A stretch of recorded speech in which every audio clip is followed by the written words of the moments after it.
மழை பெஞ்சு ஓஞ்சதுக்கப்புறம் இந்த மரத்துலேருந்து வர துளிகள் ஒரு அதிசயம் தாங்க. அந்த துளிகள் பட்டதும் பல மலைகளை தாண்டி பறந்த மாதிரி சந்தோஷப்படுற இந்த வாத்தோட அசைவும் ஒரு அழகு தாங்க. ஒரு நிமிஷம் இருங்க, ஏமா தீபாவளிக்கு ஸ்வீட் போடலையான்னு கேட்டதுக்கு இப்படி கவிதைங்கிற பேரில் காலங்காத்தால மொக்க போடுறியே அப்படின்னு கேட்குற மைண்டு வாய்ஸ் எனக்கும் கேட்குதுங்க. நான் மட்டும் என்ன பண்ணிட்டோங்க, வருஷம் வருஷம் இந்த பாத்திரங்களை வரத்துக்கு பயந்துக்கிட்டே கொஞ்சம் மைண்டு பேக் வாங்கிடுது. இருந்தாலும் ஒரு கூட்டம் என்னையும் நம்பி உன்னால் முடியும்னு சொல்கிற அந்த ஒளி ஓசை இருக்குது பாருங்க, அது கனவுல கூட காதில் கேட்குதுங்க. அப்போ கூட பீக்கங்கால பிஸ்கெட் போடுற மாதிரியும் மாங்கால மைசூர்பா போடுற மாதிரியுமே வருதுங்க. கனவு வருது ஒரு பக்கம்னா இந்த மழை ஒரு பக்கம் நிற்காமல் வருதுங்க. இருந்தாலும் இன்னைக்கு இட்டியே விழுந்தாலும் சரி, வித்தியாசமாக ஸ்வீட் போடலனாலும் அந்த விதவிதமாக நம்ம குல வழக்கப்படி ஒரு 4 ஸ்வீட்டை போடுவோம் இல்லையா, அதை போடலான்னு கிளம்பியாச்சு. அதுக்கு ஃபஸ்ட்டு கருவேப்பிலை ஒடிக்கலான்னு வந்தேங்க. ஆனால் இந்த கருவேப்பிலையை பார்த்ததுக்கப்புறம் மிக்சரில் கருவேப்பிலை போடலாமா இல்லை கருவேப்பிலையிலேயே மிக்சரை போட்டுடலாமான்னு கொஞ்சம் கன்ஃபியூஸ் ஆகிட்டேன். அது கடைசியாக டிசைட் பண்ணிக்கலாம். இப்போ ஒரு முழு ஸ்வீட் மாஸ்டராக மாறி நம்ம களத்தில் இறங்கிடலாம் வாங்க.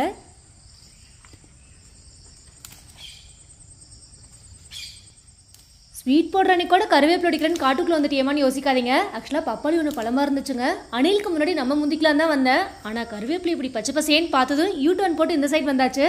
எப்படி மிக்சரில் போட யூஸ் ஆகுன்னு ஃபஸ்ட்டு கருவேப்பிலையை பறிச்சாச்சுங்க.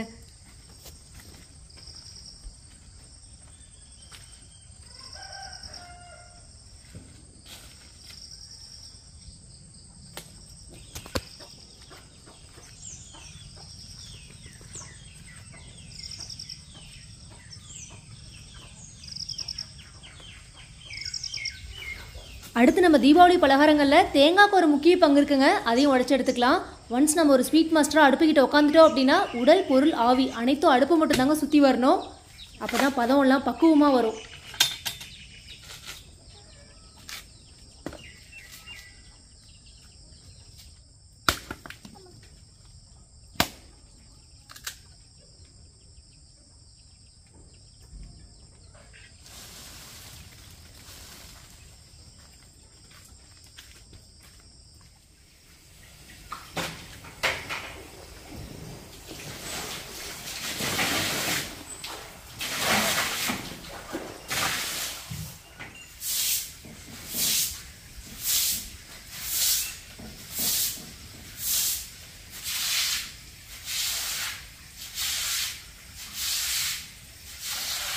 இப்படியெல்லாம் கூட்டி கழுவி துடைக்கும் போது இதெல்லாம் உனக்கு தேவையான ஒரு மனசு கேட்டாலும் இன்னொரு மனசு என்னவோ ஏதோ நீ வாழ்க்கையில் புதுசாக கற்றுக்க போகிற அப்படின்னு ஒரு பாசிட்டிவ் எனர்ஜி தாங்க கொடுக்குது.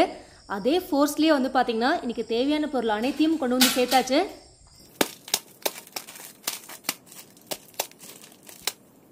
இன்றைக்கி நம்ம செய்ய போகிற பலகாரங்களில் முதல் முக்கியமான பொருள்னு பார்த்திங்கன்னா மாவு தான். அதுலேயே இன்றைக்கி நம்ம 5 வகையான மாவு தேர்ந்தெடுத்திருக்கோம்.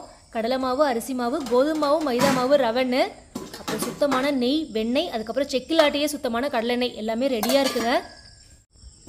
கடலை மாவும் மில்லிலேயே அரைச்சி வாங்கியாச்சுங்க. அரிசி மாவுக்கு ஒரு குட்டி ஃப்ளாஷ்பேக் ஸ்டோரி இருக்குது. ரேஷன் கடையில் பச்சரிசி கொடுப்பாங்க இல்லையா, அதையே ஊற வச்சு சூப்பராக மாவாக ரெடி பண்ணியாச்சுங்க. ஒரு 4 படி போட்டாச்சு. ஏன்னா முறுக்கெல்லாம் சுட்டோம் அப்படின்னா அப்பப்போ வேணும் அப்படின்னு. எப்போ ஒரு விஷயம் சொல்லுவாங்க இல்லையா, ஒரு விஷயத்தை செய்யும்போது பிளான் பண்ணி பண்ணோம் அப்படின்னு. நிஜமாவே ஸ்வீட் செய்யும்போது இந்த பிளான்லாம் ரொம்ப முக்கியங்க.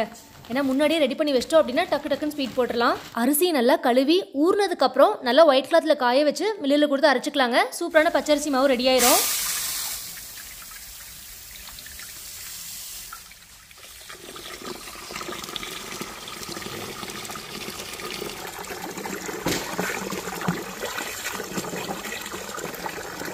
இந்த மாதிரி அதிகமான குவான்டிட்டிலாம் செய்யும்போது மாவு முன்னாடி ரெடி பண்ணி வச்சிட்டோம் அப்படின்னா வேலைகள் ரொம்ப ஈஸியாக இருக்குங்க. இன்னொரு விஷயம், ரொம்ப திருப்தியாகவும் இருக்கும் வீட்லேயே சுத்தமாக செய்கிறோம் அப்படின்னு. நானும் முன்னாடி நாளே பார்த்திங்கன்னா சூப்பராக மாவு வந்து ரெடி பண்ணி வச்சிட்டேன். நல்லா காஞ்சதுக்கப்புறம் மில்லில் கொடுத்து அரைச்சாச்சுங்க. இந்த மாதிரி நைஸாக வந்துருச்சு. இப்போ அரிசி மாவு சூப்பராக ரெடிங்க. ஃபஸ்ட்டு ஸ்வீட்லேருந்தே ஸ்டார்ட் பண்ணிடலாங்க. அது நம்ம ட்ரெடிஷ்னல் ஸ்வீட் மைசூர்பா தான் ஃபஸ்ட்டு செய்ய போகிறோம். ஏன்னா நம்மக்கிட்ட இருக்கிறது ஒரே ஒரு இரும்பு பேன் தாங்க. ஃபஸ்ட்டு இந்த ஸ்வீட்டை செஞ்சு முடிச்சிட்டோம் அப்படின்னா மீதியெல்லாம் எண்ணெயில் பொரிக்கிற மாதிரி இருக்கும். இந்த ட்ரே இப்போ தாங்க வாங்கினேன் 350ன்னு சொல்லிட்டு. முன்னாடியெல்லாம் பார்த்தீங்கன்னா அலுமினியத்தில் தான் இருக்கும். அது லாஸ்ட் இயர்லாம் வந்து ஓசியில் வாங்கி தாங்க செஞ்சேன். இந்த டைம் சொந்தமாக வாங்கியாச்சுங்க ட்ரேவே. கொஞ்சம் ஸ்ட்ராங்காக குவாலிட்டியாக இருந்தது. 350க்கு பரவாயில்லைங்க, பார்க்கவும் நல்லாயிருக்கு. ஃபஸ்ட்டு மாவு ஜலிச்சு எடுத்துக்கலாங்க. எந்த அளவுக்கு நைஸாக மாவு கட்டி இல்லாமல் இருக்கோ அந்தளவுக்கு ஸ்வீட் வந்து பதமாக வருங்க. ஸோ எப்பவுமே இந்த ப்ரொசீஜர் வந்து மறந்துடவே கூடாது.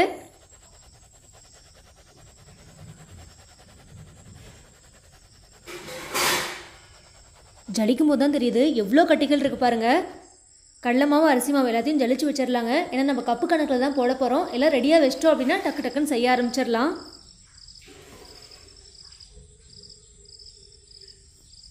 அரிசி மாவு பாருங்கள் நல்லா நைஸாக அரைக்கவும் அப்படியே பூ மாதிரி கொட்டினது கீழே வந்துருச்சுங்க.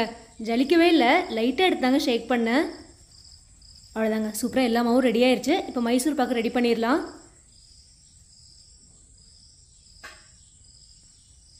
இன்றைக்கி நம்ம கீ மைசூர் பாதாங்க செய்ய போகிறோம். கிட்டத்தட்ட 1 லிட்டர் கிட்ட நெய் வேணும். நம்மக்கிட்ட அவ்வளோ நெய் இல்லை அப்படின்னு சொல்லிட்டு பக்கத்துலேயே ஒருத்தங்க காய்ச்சி சேல் பண்ணுறாங்க, அங்கேயே வாங்கிட்டு வந்தாச்சுங்க. லிட்டர் வந்து பார்த்திங்கன்னா 600 ரூபா அப்படின்னு சொல்லிட்டு. வெண்ணெய் வந்து 1 கிலோ 400 ரூபாய்க்கு கொடுக்குறாங்க, நெய் வந்து 600 ரூபாய்ன்னு கொடுக்குறாங்க. அளவு பார்த்திங்கன்னா கிராம் கணக்கில் போடுறோம், கிலோ கணக்கில் போடுறோன்னு எப்பவுமே போடுறது இல்லைங்க. இந்த மாதிரி கப் யூஸ் பண்ணிக்கிட்டால் கொஞ்சம் ஈஸியாக இருக்கும். நான் அந்த மாதிரி தாங்க ஃபாலோ பண்ணிக்கிறது. இன்றைக்கி வந்து ஒரு 2 கிலோ அளவுக்கு மைசூர் பா செய்யலாம் அப்படின்னு அந்த ட்ரேக்கு வந்து கொஞ்சம் கரெக்டாக இருக்கும். இன்றைக்கி 1 கப் கடலை மாவுக்கு 1.5 கப்புங்க நெய்யும் எண்ணெயும் கலந்து எடுத்துக்கலாம். நெய் 1 கப்னா 1/2 கப் எண்ணெய் எடுத்துக்கலாங்க. நெய் இந்த அளவுக்கு மெல்ட் பண்ணி எடுத்துக்கலாம். நான் மேக்ஸிமம் பார்த்திங்கன்னா வீட்டில் மைசூர் பா செய்கிறோம் அப்படின்னாவே கல்லெண்ணெய் யூஸ் பண்ணிக்கிறதுங்க. கொஞ்சம் மனமாக தான் இருக்கும். நம்ம வீட்லேயே ஆட்டுறோம் அப்படிங்கிறனால அந்தளவுக்கு டேஸ்ட்லாம் மாறுறதே இல்லைங்க. அவ்வளோதாங்க, எண்ணெயும் நெய்யும் நல்லா மிக்ஸ் பண்ணிக்கலாம். மைசூர் பாக்கு தேவையான பொருள் இவ்வளோ தாங்க, ரொம்ப சிம்பிள் தான். கடலை மாவு நெய்யும் எண்ணெயும் கலந்துக்கலாம். சக்கரைங்க, என்ன வெள்ளை சக்கரை போடும்போது கொஞ்சம் மனசு வலிக்குது, இருந்தாலும் கடையில் வாங்குறதுக்கு நம்ம வீட்லேயே செஞ்சு சாப்பிட்டுக்கலாங்க. மாவில் நெய் கலந்து நல்லா மிக்ஸ் பண்ணிக்கலாம். இது கலவெல்லாம் இல்லைங்க, நம்ம எண்ணெயும் நெய்யும் கலந்து வச்சோம் இல்லையா, கொஞ்சம் கொஞ்சமாக ஊற்றி நல்லா இந்த தோசை மாவு பார்த்துக்கு கலந்துக்கலாங்க. கட்டி இல்லாமல் இருந்தால் போதும். மைசூர் பாக்கு மாவும் சூப்பராக ரெடி ஆயிடுச்சுங்க. நம்ம மிக்ஸ் பண்ணி வச்சோம் இல்லையா எண்ணெயும் நெய்யும், அதில் வந்து பார்த்திங்கன்னா ஒரு 50% ஆட் பண்ணியிருப்பாங்க. இப்போ வந்து சக்கரை பாக்கு ரெடி பண்ணிடலாம். நல்லா ஒரு கம்பி பதம் வர அளவுக்கு நல்லா காய்ச்சி எடுத்துக்கலாங்க. நான் 1.5 கப் சக்கரை எடுத்திருக்கேன். நம்ம ஸ்வீட் பொறுத்து கொஞ்சம் எச்சு கம்மி கூட பண்ணிக்கலாங்க. 1.5 கப்புக்கு ஒரு 1/2 கப் அளவுக்கு தண்ணி ஆட் பண்ணிக்கலாம். எப்பவுமே சக்கரை பாகு ரெடி பண்ணும்போது இந்த விஷயத்த மறக்கவே கூடாதுங்க. லாஸ்ட் டைமே அடுப்பு ஆன் பண்ணிவிட்டு அதுக்கப்புறம் சக்கரை கூடி தண்ணி ஊற்றுனுங்க. லைட்டாக அடி பிடிக்க ஸ்டார்ட் ஆயிடுச்சு. இந்த டைம் கொஞ்சம் அலர்ட் ஆகிட்டேன். முன்னாடியே சக்கரை போட்டு தண்ணியெல்லாம் ஊற்றி அதுக்கப்புறம் தாங்க ஸ்டவ்வே ஆன் பண்ண போகிறோம். இன்றைக்கி கொஞ்சம் ப்ரீ பிளான்டாக எல்லாமே எடுத்து வச்சாச்சுங்க. ஆனால் அந்தளவுக்கு எடுத்து வச்சே ஸ்டார்ட் பண்ணும்போது பார்த்திங்கன்னா 9 மணி ஆயிடுச்சு. பார்க்கலாங்க எத்தனை மணிக்கு முடிக்கிறோன்னு. நிஜமாக ஸ்வீட் செய்கிறது கூட பெரிய விஷயம் இல்லைங்க. இந்த வீடியோ எடுத்து செய்கிறோம் பார்த்தீங்களா, அதாங்க பெரிய டாஸ்க்கு. இருந்தாலும் இது ஒரு வித்தியாசமான எக்ஸ்பீரியன்ஸாக தாங்க இருக்குது. இப்போ சக்கரை பாகில் வந்து கொஞ்சம் பால் ஆட் பண்ணிவிட்டேன். அந்த டஸ்ட்லாம் தனியாக வந்துடுங்க நுரையிலேயே, அதை வந்து எடுத்துடலாம். ஒரு கம்பி பதம் வரணுங்க. சூப்பராக நமக்கு வந்துருச்சு. இப்போ நம்ம மாவு ரெடி பண்ணி வச்சுருந்தோம் இல்லையா, அதை கொஞ்சம் கொஞ்சமாக ஆட் பண்ணி நல்லா மிக்ஸ் பண்ணிக்கலாங்க. கையெடுக்காமல் நல்லா கிளறணும். ஏன்னா கொஞ்சம் அதிகமான குவான்டிட்டி செய்கிறோம். கம்மியாக செஞ்சால் கூட கொஞ்சம் ஈஸியாக இருக்குங்க. அதிகமாக செய்யும்போது கை 1 செகண்ட் கூட எடுக்கக்கூடாதுங்க, இல்லை அடிப்பிடிக்க ஸ்டார்ட் ஆயிடுது. அவ்வளோதாங்க, நல்லா மிக்ஸ் பண்ணி விட்டுட்டு நம்ம நெய் எண்ணெய் வந்து கொஞ்சம் 50% வச்சுருந்தோம் இல்லையா, அதை கொஞ்சம் கொஞ்சமாக ஊற்றி கிளறிட்டே இருக்கணுங்க. கரெக்டாக அந்த உருட்டு பதம்னு சொல்லுவாங்க. நல்லா உருட்டி பார்த்து தண்ணியில் போட்டோம் அப்படின்னா நல்லா உருண்டு வரும். அந்த டைமில் வந்து எடுத்து அப்படியே நம்ம ட்ரேயில் போட்டுடலாங்க. கிளறது மட்டும்தாங்க டாஸ்க்கு, மற்றபடிக்கு மைசூர் பா ஈஸி தாங்க. ரெடி ஆகிறதுக்குள்ளே ட்ரேலையும் கீ அப்ளை பண்ணி வச்சிடலாங்க. நல்லா மிக்ஸ் பண்ணிகிட்டே இருக்கோம். இதுவே லைட்டாக பார்த்தீங்கன்னா கொஞ்சம் குவான்டிட்டி அதிகமாக இருக்கனால அடிப்பிடிக்க ஸ்டார்ட் ஆயிடுச்சுங்க. இந்த பிளாக்காக லைட்டாக மேலே வர ஸ்டார்ட் ஆயிடுச்சு. பட் அது நல்லா கிளறணும் அப்படின்னா சரியாயிரும். கொஞ்சம் கொஞ்சமாக கீ ஊற்றி கிளறிட்டே இருந்தோம். அவ்வளோதாங்க, நல்ல ஒரு பதத்துக்கு வந்துருச்சு. இப்போ அப்படியே ட்ரேயில் மாற்றிடலாங்க. அப்பா, நிஜமாவே கடைசி ஒரு 5 நிமிஷம் பார்த்தீங்கன்னா கொஞ்சம் பதட்டமாக தாங்க இருக்குது. நம்ம ரெகுலராக செஞ்சுக்கிட்டே இருந்தோம் அப்படின்னா தெரியாது. இந்த மாதிரி எப்பயாவது செய்யும்போது பார்த்தீங்கன்னா என்னதான் மெஷர்மெண்ட்டில் கரெக்டாக போட்டோம் அப்படின்னாலுமே ஃபினிஷிங் கரெக்டாக வந்துடும்னு கொஞ்சம் பயமாக தாங்க இருக்குது. பட் இருந்தாலும் பரவாயில்லைங்க, ஓரளவுக்கு கொண்டு வந்துட்டோம். நல்லா ஆறட்டுங்க, அதுக்கப்புறம் பீஸ் போட்டுக்கலாம். அடுத்து நம்ம ஆல் டைம் ஃபேவரட் அச்சு முறுக்கு தாங்க. கொஞ்சம் ஈஸி, கொஞ்சம் ஹெல்தின்னு சொல்லலாம். ஏன்னா அரிசி மாவு, தேங்காய் பால், எள்ளெல்லாம் யூஸ் பண்ணுறோம். வெள்ளை சக்கரைக்கு பதிலாக நாட்டு சக்கரை போடலான்னு நினைக்கிறேங்க. நான் வந்து இன்றைக்கி ஒயிட் சுகர் தான் ஆட் பண்ணேன். பட் அது போட்டால் எப்படி வரும்னு எனக்கும் தெரியலங்க ஃபினிஷிங். அடுத்த டைம் ட்ரை பண்ணிடலாம். 2 கப் அளவுக்கு எடுத்துக்கிட்டேங்க அரிசி மாவு. 2 கப்புக்கு ஒரு 3/4 கப் அளவுக்கு அரைச்ச சக்கரை எடுத்தாச்சுங்க. நல்லா பவுட்ரு பண்ணி சுகர் எடுத்துக்கலாம். ஒரு 1/4 கப் அளவுக்கு மைதா ஆட் பண்ணுறேங்க. இது வரைக்கும் நான் மைதா ஆட் பண்ணதே இல்லைங்க. முட்டை ஆட் பண்ணிக்கிறது. பட் முட்டை ஆட் பண்ணோம் அப்படின்னா ஆறுனதுக்கப்புறம் கொஞ்சம் ஸ்மெல் வர மாதிரி இருக்குங்க. நிறைய பேர் வீட்டில் சாப்பிட மாட்டேங்கிறாங்க. அதனால் இன்றைக்கி வந்து பார்த்திங்கன்னா கொஞ்சம் மைதா ஆட் பண்ணிக்கிட்டேன் 1/4 கப் அளவுக்கு. ஏலக்காய், கொஞ்சம் சால்ட் ஆட் பண்ணிக்கலாங்க. அதுக்கப்புறம் எள்ளு ஆட் பண்ணிக்கலாங்க. அவ்வளோதாங்க, தேங்காய் பால் ஆட் பண்ணி நல்லா மிக்ஸ் பண்ணிக்கலாம். ஸ்பூனில் வந்து ஒட்டுற அளவுக்கு அந்த பதம் வரணுங்க. தேங்காய் பால் ஊற்றி நல்லா மிக்ஸ் பண்ணிக்கலாங்க. தேங்காய் பால் எடுக்கும்போது கொஞ்சம் எக்ஸ்ட்ராவே எடுத்து வச்சுக்கோங்க. ஏன்னா அதிகமான குவான்டிட்டி போடுறோம் அப்படிங்கிறனால கொஞ்சம் மாவு வந்து கட்டியாக ஸ்டார்ட் ஆகுங்க அச்சு முறுக்கு போட போட. ஸோ அந்த மாதிரி டைமில் நம்ம கொஞ்சம் ஆட் பண்ணி மிக்ஸ் பண்ணிக்கலாம். அவ்வளோதாங்க, சூப்பராக ரெடி ஆயிடுச்சு. அச்சு முறுக்கு போட்டு எடுத்துடலாங்க. ரொம்ப ஒரு சிம்பிளான ரெசிபி தான், குழந்தைங்களுக்கு ரொம்ப பிடிக்கும்.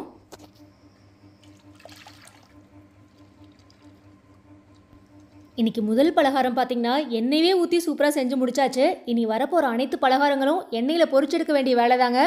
ஒரே இரும்பு பேன் போதும், அனைத்தையும் சூப்பராக செஞ்சு முடிச்சிடலாம்.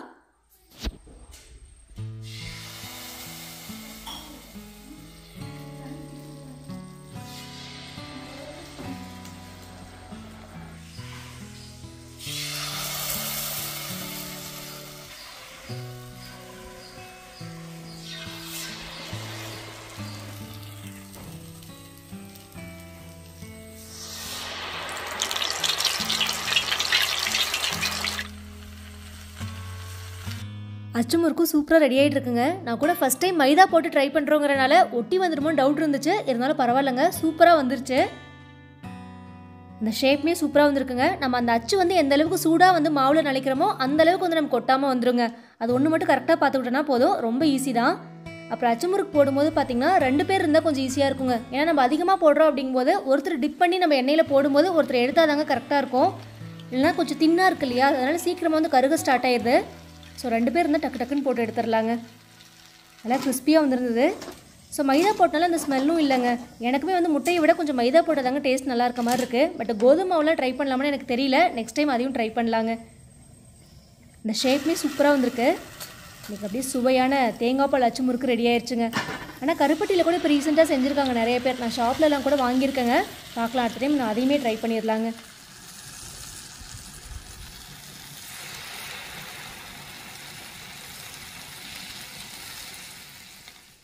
அடுத்த recipe all time favourite plus எல்லாருக்கும் ஃபேவரட்டான ஜாமுன் தாங்க. ரொம்ப சிம்பிளாக செய்ய போகிறோம். வீட்டில் குழந்தைங்க இருந்தால் கூட செஞ்சுருவாங்க. இன்றைக்கி நம்ம கோதுமை மாவில் ட்ரை பண்ணுறோங்க. மாவு நல்லா ஜலிச்சு எடுத்துக்கிட்டு கொஞ்சம் உப்பு பேக்கிங் சோடா ஆட் பண்ணிக்கலாம். நல்லா மிக்ஸ் பண்ணிவிட்டு வெண்ணெய் போட்டுக்கலாங்க. வெண்ணெயை நல்லா மிக்ஸ் பண்ணிவிட்டு பால் ஆட் பண்ணி கொஞ்சம் கொஞ்சமாக பிசைஞ்சிக்கலாங்க. சப்பாத்திக்கு பிசைகிற அளவுக்குலாம் கஷ்டப்பட தேவையில்ல. கொஞ்சம் ஸ்டிக்கியாக இருக்க மாதிரி பிசைஞ்சா போதுங்க. அப்போ தான் பதம் கரெக்டாக வரும். நல்லா பிசைஞ்சு எடுத்துகிட்டு ஒரு 10 நிமிஷம் ஊறட்டுங்க. அதுக்குள்ளே மைசூர் பாவு வந்து சூடு ஆறிடுச்சு. நான் வந்து கட் பண்ணி வச்சிடலாம். மைசூர் பாவும் சூப்பராக செட் ஆயிடுச்சு. இப்போ பீஸ் போட்டுடலாங்க.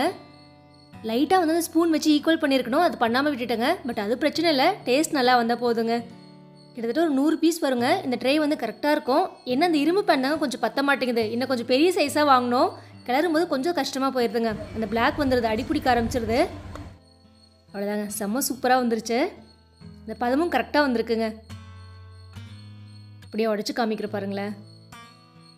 நம்ம சுவையான கீ மைசூர்பா ரெடிங்க. மாவு நல்லா 10 நிமிஷம் ஊறிடுச்சுங்க. அடுத்து அப்படியே ஜாமுனுக்கு பால்ஸும் ரெடி பண்ணிக்கலாம்.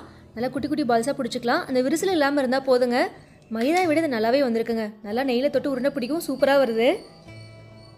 அவ்வளோதாங்க, சூப்பராக பால்ஸ் ரெடி ஆயிடுச்சு. எண்ணெயில் போட்டு எடுத்துக்கலாங்க. சுகர் சிரப் வந்து சைடில் அப்படியே ரெடி பண்ணிடலாம்.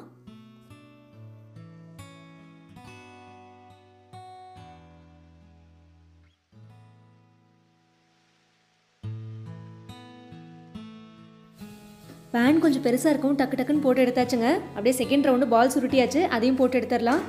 சுகர் சிரப்பும் சைடில் வந்து சூப்பராக ரெடி ஆயிடுச்சுங்க.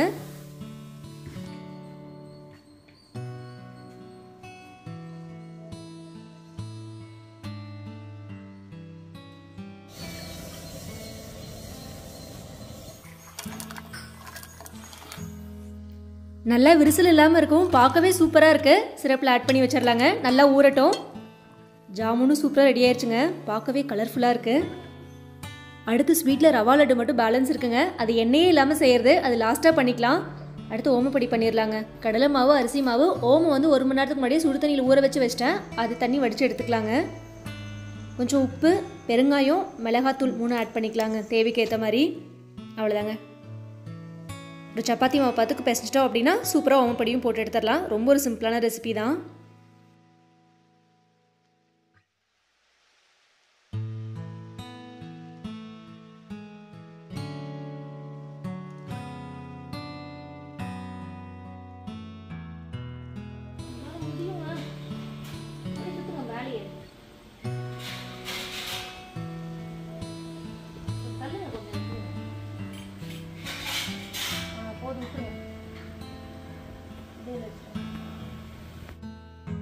ப்ரெஸ் பண்ணுற டைப்பில் முறுக்குப்படி இருக்குங்க. அது ரொம்பவே சூப்பராக இருக்கும். இந்த மாதிரி ஓமப்படி சுற்றுறதுக்கலாம். அது எங்கே போச்சுனே தெரியலங்க. நம்ம இந்த மாதிரி தீபாவளி வந்தால் தான் முறுக்குப்படியெலாம் தேடுறது. நானும் தேடி தேடி பார்த்துங்க, காணும். இது கொஞ்சம் டைட்டாக இருக்க மாதிரி தான் இருக்குது. பட் சுற்றிட்டே இருந்தால் கொஞ்சம் பழகிருச்சுங்க. அவ்வளோதாங்க, சூப்பராக ஓமப்படி ரெடி ஆயிடுச்சு. ரொம்ப ஈஸிங்க, டக்குன்னு வெந்துடும். ரொம்ப தின்னாக இருக்கு இல்லையா, அதனால் ரொம்பவே சீக்கிரமாக வெந்துடும்.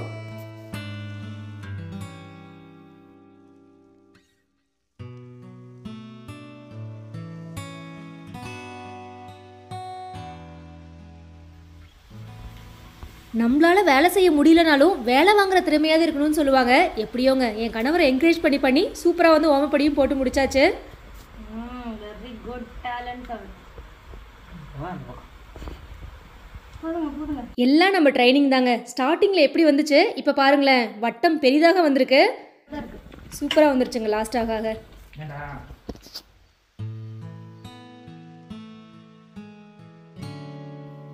நம்ம ட்ரைனிங்கில் சுவையான ஓமப்படியும் ரெடி ஆயிடுச்சு. அடுத்து அப்படியே ரவா லட்டு வேலையும் முடிச்சிடலாங்க. அது உள்ள ஸ்டவ்லேயே செஞ்சிடலாம் அப்படின்னுங்க. ஏன்னா அது வந்து எண்ணெயில் பொரிக்க போகிறதில்ல. நல்லா ரவையை வறுத்தாச்சுங்க. நெய்லியே தான் செய்ய போகிறோம். கொஞ்சம் தேங்காய் பால் அப்புறம் முந்திரி திராட்சை வந்து ஆட் பண்ணியிருக்காங்க. நம்ம நட்ஸ் வந்து தேவைப்படுற மாதிரி ஆட் பண்ணிக்கலாம். அவ்வளோ கொஞ்சம் பால் ஊற்றி கிளறி வச்சிட்டோம் அப்படின்னா சூப்பராக ரெடி ஆயிரும். ஆறுனதுக்கப்புறம் உருண்டை பிடிச்சிடலாங்க.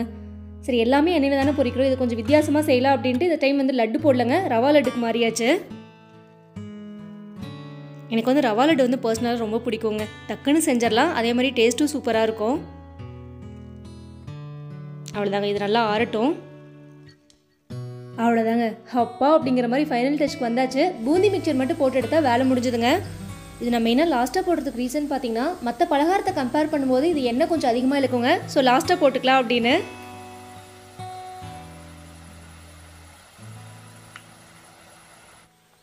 பூந்தி மிக்சர் வந்து கொஞ்சம் அதிகமாக தாங்க போட்டோம். மெயினாக தாத்தா அம்மையெல்லாம் பார்த்தீங்கன்னா முறுக்கெல்லாம் கடிச்சு சாப்பிட முடியாதுங்க. ஆனால் இந்த மிக்சர் வந்து கொஞ்சம் ஈஸியாக சாப்பிட முடியும் அவங்களால. அதனால் இது மட்டும் கொஞ்சம் குவான்டிட்டி அதிகமாக போட்டாச்சுங்க. அவ்வளோதாங்க, சூப்பராக ரெடி ஆயிடுச்சு. எனக்கு வந்து அவுள், கருவேப்பிலை, பூண்டு இது 3 பொரிச்சு எடுத்துக்கலாங்க. கடலை வந்து வாங்க மறந்தாச்சு, அதனால் அதை ஸ்கிப் பண்ணியாச்சுங்க. கரெக்டாக மிக்சர் போட்டு முடிக்கும் போது பார்த்தீங்கன்னா டைம் ஒரு 3:30 இருக்கும். இன்றைக்கி ஓரளவுக்கு சீக்கிரமாக போட்ட மாதிரி தாங்க இருக்குது. நல்ல வேலைங்க, மழை வரல. வந்திருந்தால் சாரல் வந்திருக்கும், கரெக்டாக போட்டே இருக்க முடியாது. ஆனால் இப்போ லைட்டாக மழை வர மாதிரி ஆயிடுச்சுங்க. அதுக்குள்ளே முடிச்சாச்சு நம்மளும். அவ்வளோதாங்க, பூண்டுமே ஃப்ரை பண்ணிக்கலாம். பூண்டு கருவேப்பிலைங்க ரெண்டும் ஃப்ரை பண்ணி மிக்ஸ் பண்ணிக்கலாம்.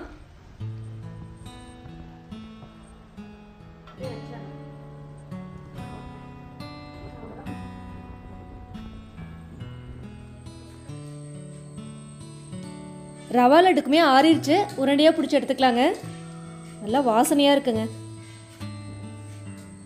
அவ்வளோதாங்க, லட்டு பிடிச்சா எல்லா வேலைகளும் சூப்பராக முடிஞ்சுது. கிட்டத்தட்ட ஒரு 4 o'clockலாம் பார்த்தீங்கன்னா எல்லா வேலையும் சூப்பராக முடிச்சிட்டோம்.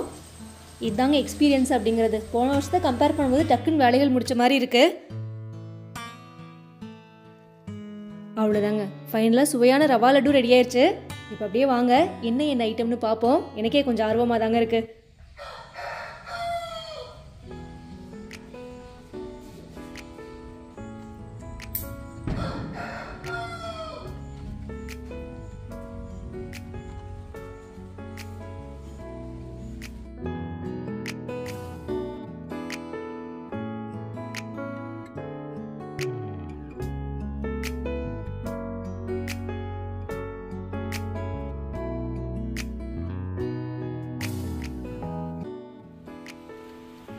இதாங்க இந்த வருஷம் தீபாவளி பலகாரங்களோட ஃபைனல் ரிசல்ட்டு.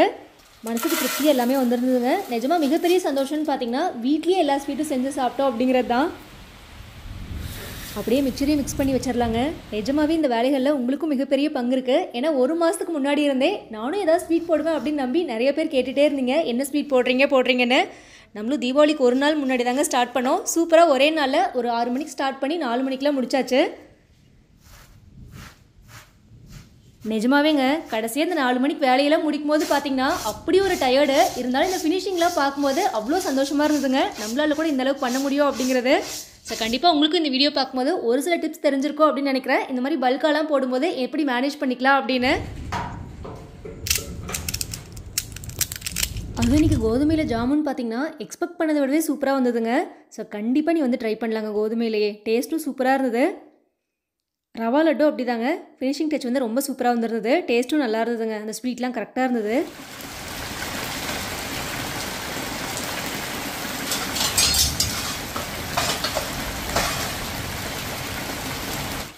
கரெக்டாக வேலையெல்லாம் முடிச்சு ஸ்வீட்டில் உள்ளே எடுத்து வச்சேங்க. நல்ல மழை வந்துருச்சு. ஆனால் கரெக்டான டைமில் மழை வந்ததுங்க. ஏன்னா க்ளீனிங்க்கு ரொம்ப ஈஸியாக போயிடும். முன்னாடியே சுத்தம் பண்ணி விட்டாச்சுங்க. பாத்திரம் கழுவுறதுக்கும் ரொம்ப ஒரு எனர்ஜி வந்த மாதிரி இருந்தது. ஏன்னா மழையிலேயே வேலை செஞ்சோன்னு வச்சுக்கோங்களேன், கொஞ்சம் ஃப்ரெஷ்ஷான மாதிரி இருக்கும் அவ்வளோ டயர்ட்லேயும். அவ்வளோதாங்க, டக்கு டக்குன்னு பாத்திரமும் கழுவி முடிச்சாச்சு. இப்படியெல்லாம் பாத்திரம் கழுவுனா இன்னும் கொஞ்சம் இருந்தால் கூட கழுவிடலாம்ப்பா அப்படிங்கிற மாதிரி தாங்க இருந்தது. அப்படியே ஜாலியாக உட்காந்து கழுவியாச்சு. ஸோ தீபாவளிக்கு முன்னாடி நாள் நமக்கு இந்த மாதிரி தாங்க போச்சு. யூஸ்வலாக தீபாவளிக்கு அடுத்த நாள் வந்து பார்த்திங்கன்னா எப்பவும் போல் கோயிலுக்கு போயிட்டு வந்துட்டு நார்மலாக சிம்பிளாக முடிஞ்சுதுங்க.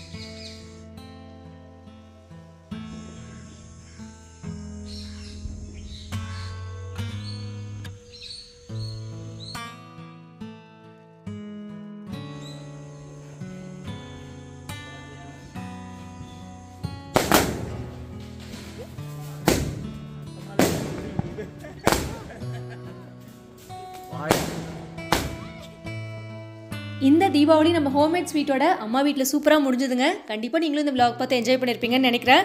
நெக்ஸ்ட் தீபாவளிக்கு இதை விட ஒரு சூப்பரான ஸ்வீட் மாஸ்டராக திரும்பியும் உங்களை சந்திக்க வரேன். பாய்.